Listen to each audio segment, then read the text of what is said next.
弟兄姊妹平安，今天是2022年的12月27号。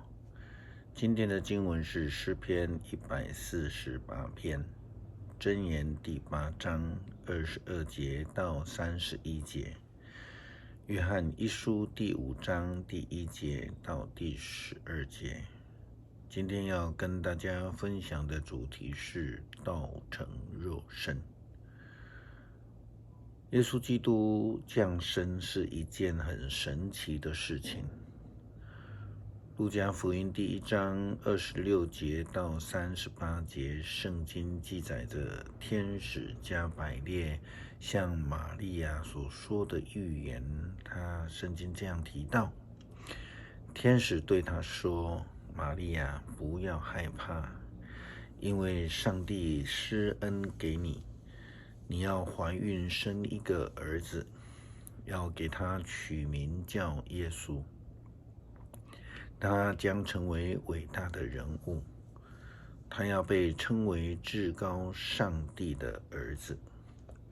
主上帝要立他继承他祖先大卫的王位，他要永远做雅各家的王，他的王权无穷无尽。玛利亚对天使说：我还没有出嫁，这样的事怎能够发生呢？天使回答：圣灵要降临在你们身上，至高上帝的全能要庇应你，因此那诞生的圣婴要被称为上帝的儿子。看你的亲戚以利沙伯，她虽然年老，人家说她不能生育，可是现在她已经有6个月生孕了。因为在上帝没有一件事是做不到的。玛利亚就说：我是主的婢女，愿你的话成就在我身上。于是天使离开了他。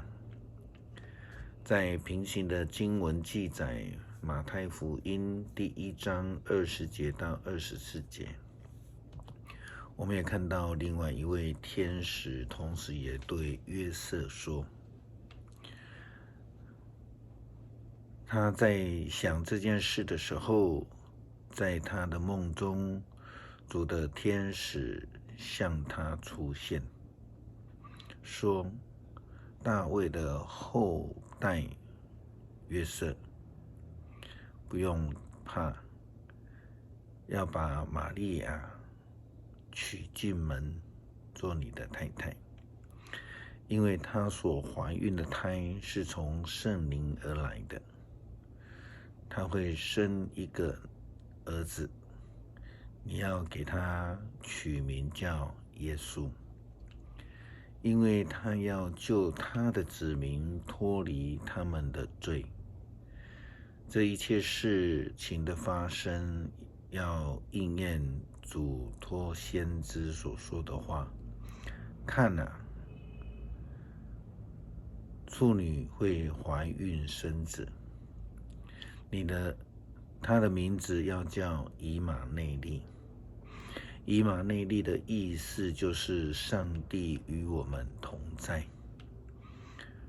约瑟一下子睡醒，就照着主的天使所吩咐的，娶了玛利亚入门作为太太。不过这个时候，儿子还没有出生之前，他没有跟玛利亚同房。婴儿出生，约瑟就给他取名叫耶稣。这2段经文都非常的明确地指出，耶稣的降生是上帝的旨意，是上帝圣灵的工作，是上帝道成肉身，为了要显现他救恩是与我们同在的工作。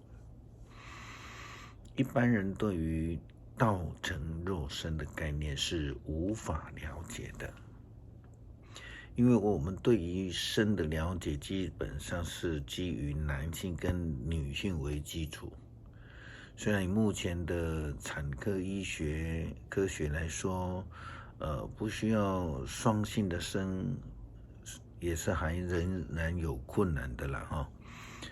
耶稣基督的降生完全脱离了人类对这种事情的了解，特别是对当时候的人是更难了解的。但是圣经路加福音跟马太福音的记载基础来看，是非常明确的指出道成肉身的事实。就像天使跟玛利亚所说的，在上帝是无所不能。这同时也回应了箴言第8章所说的话，在上主造化之先，在亘古就有了我，在太初大地成形之前，我就被立，在海洋尚未出现，在有浩瀚的水源之前，我就出生，在大山没有被造，小山没有立足，我已经存在。那时上帝还没有造大地和田野，连一小撮尘土也还没有。上帝安设了天空，在海面上画地平线，他在天空布置云彩，在海洋开放水源，为海水定界限，不使它越出范围。上帝为大地奠定根基的时候，我已经在那里。我在他旁边像一个建筑师，是他每日的喜乐。我常常在他面前欢耀，喜欢他的世界，喜欢世上的人。耶稣基督就是那创造之初就已经存在的上帝，他亲自的以人子的形象来降生，与人一同活在苦难的当中，接着他自己成为救赎的媒介，将救恩赐给了世人。道成肉身很玄，很难了解，但是上帝透过道成肉身的目的，不在于让我们觉得很奇妙，而是要将救恩赐给我们，叫每一位相信的人都得到永生，能够借着耶稣基督的恩典，成为上帝的儿女。约翰一书记载说，凡信耶稣是基督的，都是上帝的儿女。如果我们爱一个做父亲的，也一定爱他的儿女。由于我们爱上帝并遵守他的命令，我们就知道我们爱他的儿女。遵守上帝的命令就是爱上帝，他的命令不难于遵守，因为上帝的每一个儿女都能够胜过世界，使我们胜过世界的是我们的信心。谁能够胜过世界呢？只有信耶稣是上帝的儿子的人才能胜过世界。透过这样的生命见证，我们就在我们的生命中见证了耶稣是基督，是主，是道成肉身的上帝，是活在我们生命中的主。因为约翰告诉我们，这见证就是上帝赐给了我们永恒的生命，而这个生命的源头就是他的儿子。谁有上帝的儿子，谁就有了这生命；谁没有上帝的儿子，谁就没有这样的生命。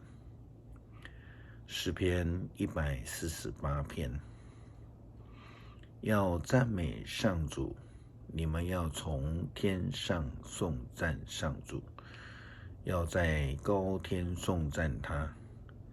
他的众天使啊，你们要颂赞他；他的众天军啊，你们要颂赞他。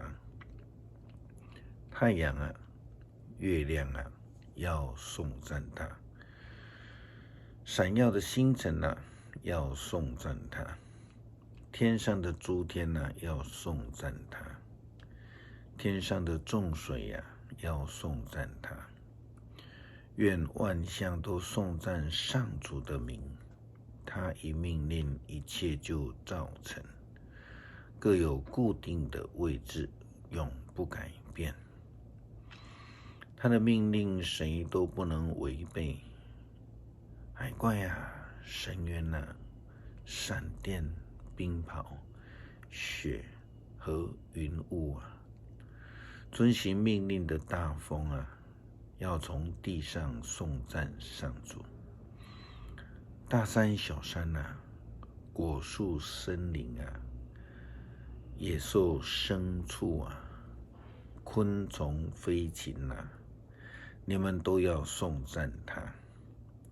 君王啊，万民啊，公仆啊，一切掌权者啊，少年人啊，少女啊，老年人啊，孩童啊，你们都要颂赞他。愿他们都颂赞上主的名，唯有他的名被尊崇，他的荣耀超越天地。他使他的子民强盛，因此他忠贞的子民以色列，所有他亲爱的子民都颂赞他，要赞美上主。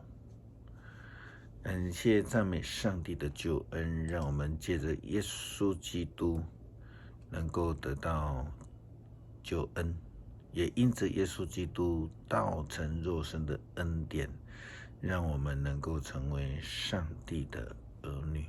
感谢祷告，奉主耶稣基督圣名求，阿们。